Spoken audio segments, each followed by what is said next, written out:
kita sudah sangat prihatin, bahkan Ibu Ami sendiri dituding-tuding dengan anak kandungnya. Itu kan sangat miris banget. Karena kita tahu kasus ini sebenarnya kalau terkait anak itu wajib kita jaga kerahasiaannya.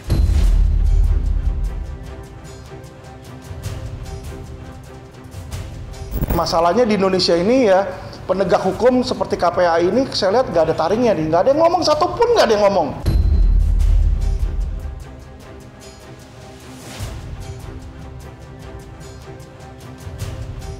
Istilah kekerasan itu bukan berarti hanya fisik, kekerasan psikis. Kasus pengambilan anak dalam konflik rumah tangga WNA asal Korea Selatan, Emi BMJ dan Eden Wong, sampai kini masih menjadi pusat perhatian sejumlah kalangan. Tidak terkecuali praktisi hukum Alvin Lim yang ikut bersuara dengan mengkritik Komisi Perlindungan Anak atau KPAI yang dianggap diam alias tidak bersuara. Ketidakhadiran KPAI untuk menangani kasus perebutan anak dianggap lalai menjalankan tugasnya sebagai rumah bagi anak-anak terutama yang terseret ke dalam pusaran konflik. Meski kasus perebutan anak ini bukanlah warga negara Indonesia, tetapi kasus tersebut terjadi di wilayah teritori Indonesia yang secara aturan hukum harus diselesaikan oleh penegak hukum Indonesia, tidak terkecuali KPAI. Sikap KPAI yang seolah-olah menarik diri dari permasalahan patut dipertanyakan. Ada apa dengan KPAI yang diam seribu bahasa? Mengingat kasus perebutan anak tidak hanya viral di Indonesia, tetapi juga hingga mancanegara. Dan berikut kritik keras Alvin Lim terhadap KPAI. Of her painting my dad as the villain because she has been telling the whole world through the internet that he and his mistress is abducting us and he's painting my dad as the bad guy. So don't use kids. Leave kids out of this. I have contacted the police, KPAI. Masalahnya di Indonesia ini ya, penegak hukum seperti KPAI ini saya lihat nggak ada taringnya nih, nggak ada yang ngomong, satupun nggak ada yang ngomong. Itu saya sangat sayangkan loh Bang. Ya, jadi kalau kita bisa menghujat orang-orang India, kemarin ketika ada orang El Salvador, Brasil yang dia bilang, waduh India gimana sih kok tidak menghargai hak asasi manusia? Mohon maaf Bang, tapi Indonesia pun kalau saya lihat sekarang di sini, Indonesia pun tidak menegakkan hak asasi manusia. Walaupun mereka WNA, tapi kejahatan itu terjadi di tanah Indonesia. Dan kita masih menganut yang namanya asas teritorial. Ya, jadi teritorial. Kalau terjadi di wilayah yurisdiksi Indonesia, tetap pidana Indonesia. Coba tolong tanya sama pemerhati anak. Jadi saya melihat Indonesia ini terlalu terpengaruh kepada drama yang dibikin oleh Hotman Paris dengan ada asuransi. Kalau saya lihat Ami sama sekali tidak ngurusin tentang asuransi tersebut. Kenapa dia nggak ngurusin asuransi tersebut? Dibilang takut anaknya. Bang, simpel aja logika. Itu anak yang gede udah belasan tahun. Kalau dia dari kapan-kapan, artinya sehat walafiat kok. Yang ada di sini adalah perebutan anak. Di situ. Ego sang ayah yang mau menempatkan si anak itu dalam posisi yang sengsara. Dia pengen dirinya dia bahagia, menguasai anak, sehingga dia lupa akan kebutuhan dasar dari si anak. Itu yang paling penting. Yang paling penting si bayi Bang. Yang kita permasalahkan ini bukan urusan rumah tangga orang lain, tetapi terjadinya kekerasan terhadap si anak. Jangan main-main loh, ini anak, jangan kita pikir, oh nggak ada psikisnya, enggak Bang. Satu orang nangis, anak ngelihat anak yang lain nangis, itu sudah ada mental breakdown ya Bang. Ya, mereka kan berempat, punya kakak adik di sini kan, punya ikatan yang kuat. Dia pasti ngomong, apalagi anaknya udah sampai nangis teriak histeris. Itu sudah kekerasan dalam rumah tangga Bang. Kita ini tidak boleh, walaupun ada si sang ayah, nggak boleh memberikan izin menempatkan si anak di dalam posisi sengsara Bang. Itulah sudah kekerasan dalam rumah tangga. Istilah kekerasan itu bukan berarti hanya fisik, kekerasan psikis. Ya, membuat seorang anak menangis berarti itu sudah ada tekanan. Ya, menyebabkan si anak untuk berada di dalam posisi distress itu terganggu di situ. Itu sudah kekerasan Bang. Tidak bisa kami jawab serta-merta karena kita perlu sama-sama memeriksa dulu kasusnya seperti apa. Saya bisa menjawab bahwa tidak bisa serta-merta karena juga ada kasus-kasus di mana misalnya pihak D ini tidak pernah tahu bahwa pihak yang lain telah punya pasangan yang lain atau belum selesai proses hukumnya, atau mempunyai persoalan-persoalan lain dengan pihak utama. Gitu. Jadi ya tidak ada jawaban yang langsung bisa saya sampaikan kecuali untuk mengatakan bahwa tunggu kami melakukan pendalaman kasus dulu.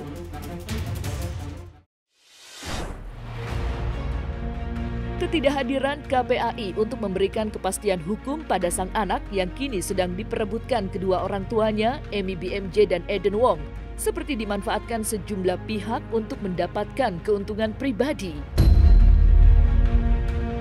Misalnya saja, saat anak sulung Amy BMJ dan Eden Wong ikut mengomentari konflik kedua orang tuanya dalam tayangan podcast di kanal YouTube Richard Lee.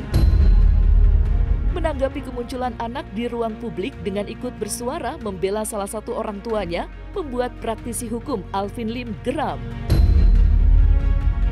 Alvin Lim yang juga seorang advokat memberi catatan tajam terhadap Richard Lee yang menurutnya dapat dipidana lantaran dianggap telah mengeksploitasi anak melalui tayangan YouTube-nya. Lantas, seberapa kuat Richard Lee dapat diproses secara hukum? Dan seperti apa pula Richard Lee menanggapi polemik yang menyeret dirinya ke dalam pusaran konflik tersebut? Dan mohon maaf, ya orang seperti Richard Lee pun juga kalau memang diproses itu bakal kena. Dia nggak boleh, anak di bawah umur itu dimasukin untuk bicara di depan mic seperti itu tuh tidak pada tempatnya. Minimal Bang, harus ada pendampingnya, harusnya ada orang tuanya di sampingnya mendampingi. Jadi benar-benar ini anak istilahnya nggak Bang di situ. Karena seorang anak itu dia bicara seperti yang cowok bilang adiknya dia katanya kakinya jatuh di situ. My mom mau itu sudah kekerasan dalam rumah tangga Bang. Dalam hal psikis dia udah terganggu ketika dia ngomong begitu. Bagaimana seorang anak bisa bilang adiknya mau berarti kan ini sudah ada tekanan mental Bang di situ. Ini yang saya bilang kalau diproses itu kena itu. Kita sudah sangat prihatin, bahkan Ibu Ami sendiri dituding-tuding dengan anak kandungnya. Itu kan sangat miris banget. Karena kita tahu kasus ini sebenarnya kalau terkait anak itu wajib kita jaga kerahasiaannya. Semoga Polda Metro Jaya ada sisi humanisnya untuk memprioritaskan kasus Ibu Emi dalam hal ini. Kenapa seperti itu? Agar jelas orang-orang yang memang terlibat dalam pusaran kasus ini jangan malah dia menghilangkan alat bukti, lalu juga dia mencoba membuat satu rekayasa tertentu. Nah, ini kan makin mempersulit nanti dalam hal pemeriksaan terkait bukti-bukti yang memang harus digali. Karena ini terkait masalah pidana, maka yang diutamakan adalah segi materialnya. Yang mendasar sekali adalah anaknya Bu Emi itu kan, itu yang mendasar. Yang anaknya, aduh, aku minta maaf aja lah langsung ya, soalnya kan netizen kan nyari aku semua ya. Aku, kalau kalian ngerasa aku salah, aku minta maaf aja dengan kalian semuanya. Aku nggak ada niat untuk apapun itu. Kalau menurut kalian aku kurang berkenan melakukan podcast tersebut, aku minta maaf. Tapi sekali lagi, aku juga punya alasan tersendiri yang nggak bisa aku ceritain pada momen dia menghubungin aku, apa data yang dikasih ke aku. Tapi apapun itu, terakhir komunikasiku dengan mereka berdua adalah mereka sudah menyelesaikan ini ke pengadilan di Singapura. Udah, yang kita yang di Indonesia nggak usah pakai ribut-ribut lagi.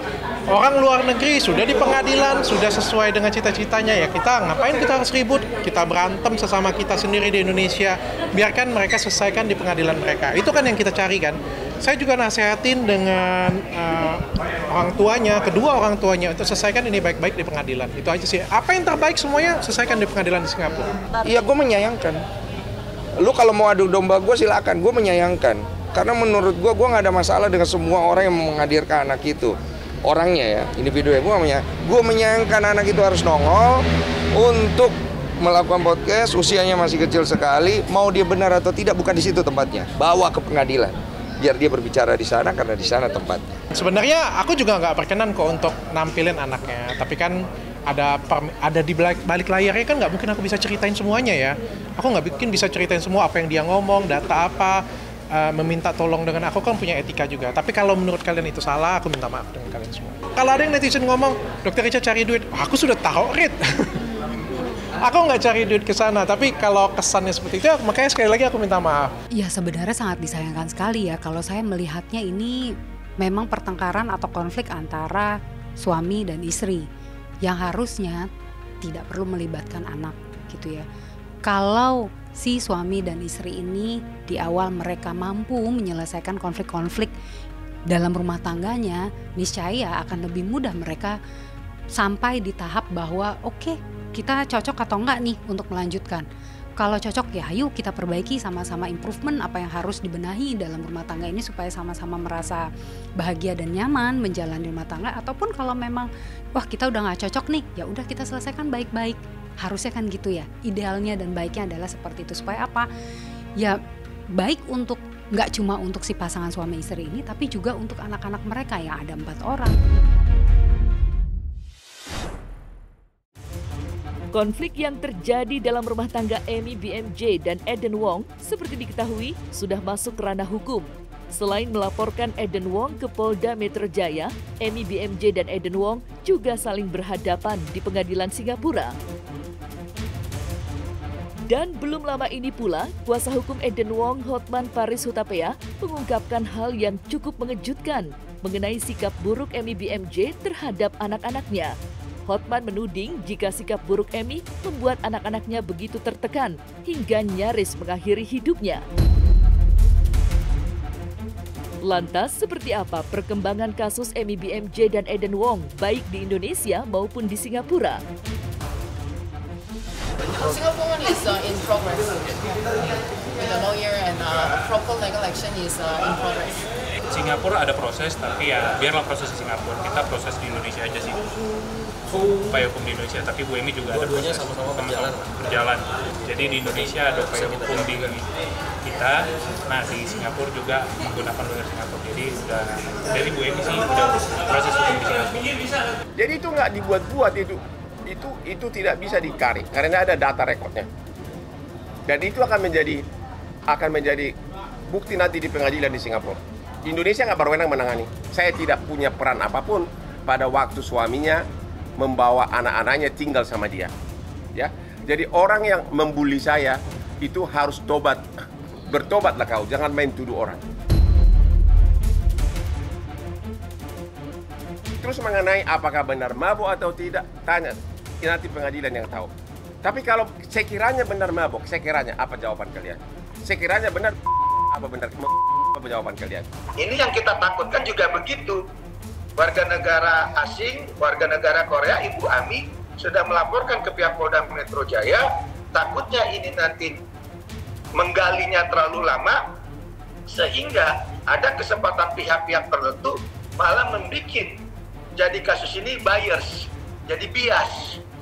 Kan sudah tampak tuh kelihatan benang-benang merah yang ingin membias, baik itu dari podcast, baik itu dari statement seorang pengacara yang menyatakan ini anaknya ini pengen mau mengambil asuransinya, kan itu sudah kelihatan itu pengarahan penggiringan ke sana supaya laporan utama atau kasus utamanya jadi hilang. Jadi saya tidak pernah melakukan apapun terkait dengan pemisahan seorang ibu dengan anaknya. Itu urusan mereka. Udah deh, kalau soal selingkuh gue nggak tahu deh. Gue nggak ada urusan selingkuh. Kamu pun kalau dikasih cewek cantik, kau juga mau deh, sok tahu lu. Nih, lo mau gak nih dia cantik begini? Ya, lu semua jangan sok munafik lah semua lah. Itu 2/3 apartemen di Jakarta isinya adalah simpanan semua. Jangan sok selingkuh lah. Mereka itu kan udah pisah ranjang. Soal mereka apakah dekat kemudian dengan wanita lain? Ya, istri saya 1, tapi aspri gue ratusan. Dan ya pasti ada sesuatu lah terjadi kadang-kadang. Jangan terlalu sok munafik lah, gak ada kaitan itu.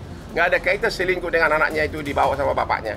Jangan dispekulasikan macam-macam, itu aja sih. Karena aku ngelihat kemarin kan mulai dispekulasiin macam-macam. Jangan-jangan nggak telepon, jangan-jangan ini, jangan-jangan temannya Bang Hotman. Aku nggak ada hubungan apapun, aku nggak dibayar apapun, aku nggak dikasih koneksi apapun, jadi aku nggak ikut-ikutan.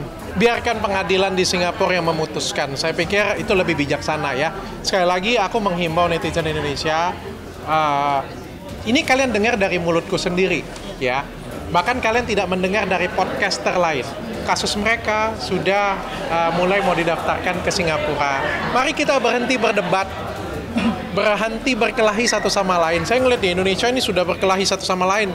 Netizennya saling berkelahi, public figure-nya juga saling adu opini. Ngapain? Udah, mereka sudah di jalur yang tepat. Kita mau apa? Mereka bercerai baik-baikan. Mereka silakan bercerai baik-baik di Singapura. Udah, kita nggak usah ikut campur. Yang penting kita aku secara media memberikan dua sisi. Udah cukup mendoakan yang terbaik. Biarkan mereka selesaikan perseteruan mereka di pengadilan, dan mereka sudah dua-duanya sudah komit kok, sudah oke. Dari pengadilan mereka, dari Mr. Eden ya dengan Amy-nya ngomong, ngapain kita panas-panas, ngapain kita ribut juga sesama public figure, ribut ngapain? Orang lain sudah di pengadilan, kita masih ribut di sini. Oh, itu hanya mereka yang tahu. Dan bukan di media untuk masalah itu. Karena urusan anak itu kan urusan hak asuh, itu biar di pengadilan. Lu bayangin ya, lu punya anak ya, itu masih kecil, belum terlalu tahu semua lah. Dia lu framing dia, lu taruh dia di media sebagai jejak digital, come on lah. Lu nggak blur mukanya, janganlah.